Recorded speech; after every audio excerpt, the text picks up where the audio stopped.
What if Ryan Reynolds' jealousy sparked a legal firestorm? What if secret search terms leaked texts? And a rumored on-set affair between Blake Lively and Justin Baldoni weren't just gossip, but evidence Hollywood's most polished couple is cracking under pressure, and now the truth is clawing its way into the spotlight. Hey, good afternoon, everybody. On this Tuesday, July 9th, 2025, I've got all of your stories for your rush hour ride home. Summer is heating up and we've got a lot of drama out. They're both in pop culture and politics. Here's what we'll talk about today. Jax Taylor discusses the moment he knew his marriage was over. My guess is fans aren't going to believe him, but we'll share that clip. And then more on Laura Owens as the court is now seeking her fingerprints. Will they find a fingerprint on a fake belly bump? We'll have to see. And then the term affair has been searched and requested by Ryan Reynolds. But we'll share the bombshell reporting from without a crystal balls. Katie as she breaks down jealous husbands. That's really the theme of this episode, is jealous husbands. Looking at you, Jax. And then we'll talk about the LA raid, as the military says we're not going anywhere anytime soon. It's absolutely wild, but the big story we'll get into is the Epstein fallout, as we have Pam Bondi and Donald Trump responding. He scolds a reporter and says, why the hell do you keep on asking about Epstein? And the answer is, well, because it's kind of the biggest conspiracy in the world right now, and we want to know if our leaders are monsters. I think that's fair, right? We got all these stories and more. It all starts right now on The Rush. Well, not much to say about last night's episode of Paradise other than I thought it was interesting, but the more interesting part of the episode was the end of the episode preview for what's to come. And Wells Adams, bartender of Bachelor in Paradise, said there are some things that'll just never be able to unsee, and that is referencing the age gap makeout that happens. Now listen, I don't know the circumstances of the age gap makeout, but you got people in their 20s and 30s canoodling with people in their 50s and 60s. Hey, you might do a body shot, have a few drinks, make eye contact. I have no idea, but talk about a teaser to get people hooked on the season. I'm not here to shame if people want to make out from different generations consensually. Do what the hell you want. I will react when it happens and let you know, was it tasteful? Was it a tasteful age gap makeout? Or who knows? So more on that to come, but the big story we've been covering for the better part of the last 75 years is Laura Owens. As you guys know, yesterday the bombshell mug shot drop happened. As Laura Owens, who I said I gave her all the credit in the world, I thought she looked pretty good. I mean, could you use this mug shot for a dating profile? Let me just say this, men are a funny batch, and I'm telling you right now, if you have a mug shot profile photo, men will still swipe right on you. They'll be like, well, let's just see what this is all about. So you might have luck out there. After all, Laura, well, her former attorney, the one she really never paid, David Gingras, was tweeting about her and then deleted the tweet, but this was compiled by Justice for Clayton official, who, congrats, I think they just hit 6,000 followers, or maybe not, that the Reddit's everyone's following. I don't know who it is, but can continue to follow and put light on the story, but has talking to people online still, like the guy can't shut up. He said, my client Laura from the paternity case, as if has got so many. I've got so many cases. I've got binders full of cases. It's like, sure bro, you seem like your main hobbies are walking the dog and talking online for free about your client. Her mugshot was released, and then he said, well, Trump was charged and convicted of felonies and has a free man. Yeah, but I don't think Laura Owens has the judicial system on her side right now. In fact, she's got Rachel Mitchell, county prosecutor, who is not putting up with her BS. So either way, yeah, here was the post. I wanted to thank them checking on the tea, since they have 7,000 followers. Congrats to Justice for Clayton official on 7,000 followers. Let me tell you something, if and when this thing becomes a full-fledged Netflix documentary, you're going to have a lot more followers than that, because people have a thirst and an appetite for this. They want to know more about it. So here's the interesting update. The state was granted the right to take Laura's fingerprints for evidence at the upcoming 711 hearing. I will not be at this hearing, but if anybody, because this is what this hearing is happening. Is this happening Friday? So if anybody wants to attend the hearing and phone into the podcast, I'd love to know if anyone will be there. Again, don't go out of your way, but if you happen to want to, I'm sure they have good air conditioning there at Scottsdale in the summer. But will they get Laura's fingerprints, or will she try to file them off? We'll have to see. Why do they want her fingerprints? Well, clearly they have fingerprints of something and they want to match it up. Is it ultrasound photos? Is it HCG vial that they found in the Casita dumpster? I've got no idea. But we'll have more on that story as it comes up. But great questions. Oh, and they had a survey. Do we think the fingerprints are on the moon bump, the HCG syringe, a weapon, or burritos? How about all four? I mean, who knows?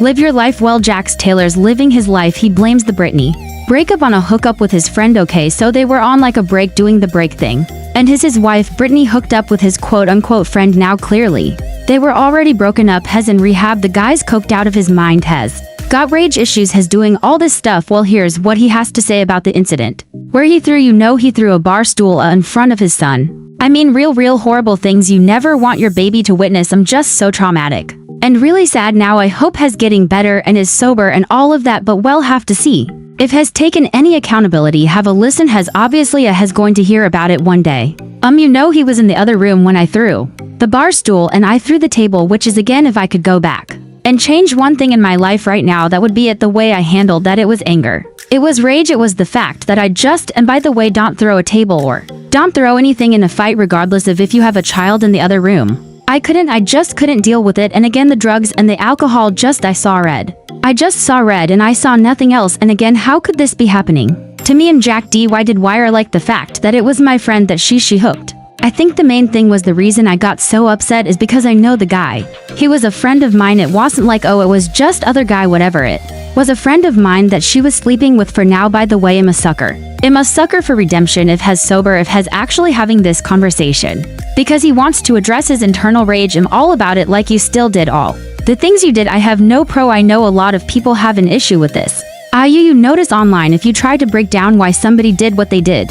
I have no issue with this, but if he wants to go on a podcast and say I think this is what set me off, I was seeing red, it was my friend. That's not necessarily blaming his wife for what he did. That's just him explaining like this is what flared my limbic system to the point where I could no longer control my emotions, and I did that. You're still guilty of doing that, but again, me personally, maybe it's just the commentator in me. I love to hear people explain this. There'll be a large portion of people that say go away, we never want to hear it. But again, if you know, sometimes it's nice to see someone else work through their issues for months. But weren't you?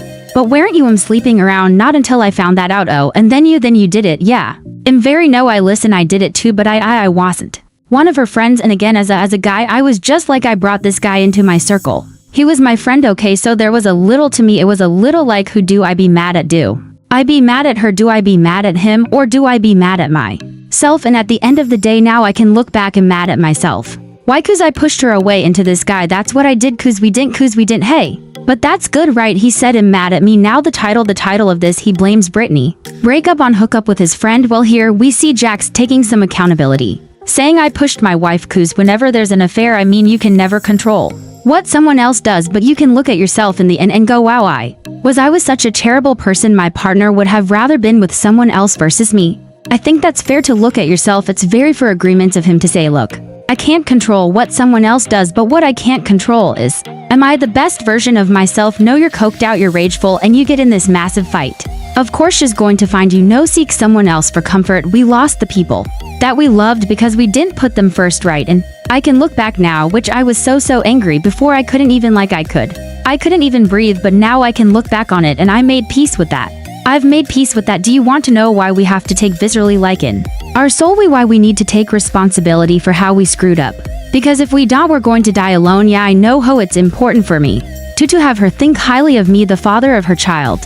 It is important to me, and I'd be lying to tell you if it wasn't, if I'm not working hard for her to care about me again the way she used to. Alright, so here's where it stands. Alright, as somebody who doesn't know either party, look, she thinks terribly of you. She doesn't believe you're going to stay sober. The best thing you can do, Jax Taylor, throughout time is prove her wrong. Therefore, you'll have a healthier relationship with the mother of your child, and you know she can move on and be happy and thriving. You can move on, and your son and anyone else in your life will be a lighter, happier person. Only time will tell. No amount of podcasts is going to change public perception, but I do wish him well because there are a lot of people's livelihoods and happiness on the line. Well, coming up next, we've got Blake Lively. And speaking of affair, is Ryan Reynolds afraid that she was bopping Baldoni on set?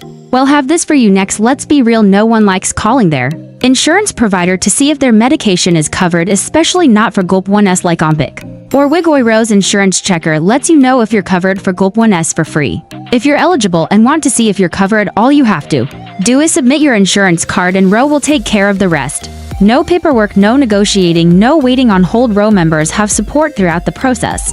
You'll have access to your provider on demand for any questions, so join the over 350,000 people have trusted Ro to check their coverage for free. Go to Roko Rusher For your free insurance check, that's Roco, Rush Hour, to see if your insurance covers GLP-1s for free. Go to Roco, safety for black box warning and full safety information. About GLP-1 medications. And now back to the show. Well, we know Blake Lively will be deposed next week. We already covered that, but what's very interesting is the continued beautiful reporting by Without a Crystal Ball. Her name's Katie. You can follow her on Instagram, YouTube. She does great work. She scar through because I'm a commentator. I'm not really a journalist. Sometimes I unearth something, it stumbles into my lap or whatever. You know, we break a fraud pregnancy scam, but in this case I'm just kind of a commentator, and I'm happy to cover all of the great work that's going on. Blake Lively wants Wayfair parties Justin Baldoni's side to search for the word affair in their communications now. What exactly does this mean? Well, let me read her what she said. Ryan Reynolds seems to be exposing himself more and more for being behind this lawsuit. Why would Blake Lively ask Wayfair parties to search for the word affair? The search term was listed in a paragraph related to harassment and assault along with breastfeeding postpartum. And weight affair is on the last to second line, completely out of place. If Blake had an affair, she would know, but why would affair be a search topic? Could it be that Ryan Reynolds is paranoid of his wife cheating on him? Now, of course, there's the rumor that their relationship started on that same faulty bedrock, as they were at both in other relationships. And you know, they're actors, they're doing these showmances, where you're supposed to pretend to be in love with someone and then all of a sudden, your body gets a couple feelings. Well, Justin Baldoni, the stud that he is, happily with his wife. Nobody believes that he cheated on his wife, has very strong in his high convictions, but again, people do monstrous things. But at the same time, when Blake Lively wanted to see the dailies, we now know that Ryan Reynolds wanted to see the dailies. And did Ryan Reynolds see extraordinary chemistry between Blake and Justin Baldoni? I know I sure did. That scene on the roof where Baldoni grabs the chair and pulls her towards him. I mean, I hope I needed a cigarette after watching that. I thought their chemistry was through the roof, and maybe Ryan Reynolds, a Deadpool maybe over his prime, wasn't too happy with all of the abs that were coming out of the olive-skinned Baldoni. Well, here's the clip from Without a Crystal Ball on YouTube.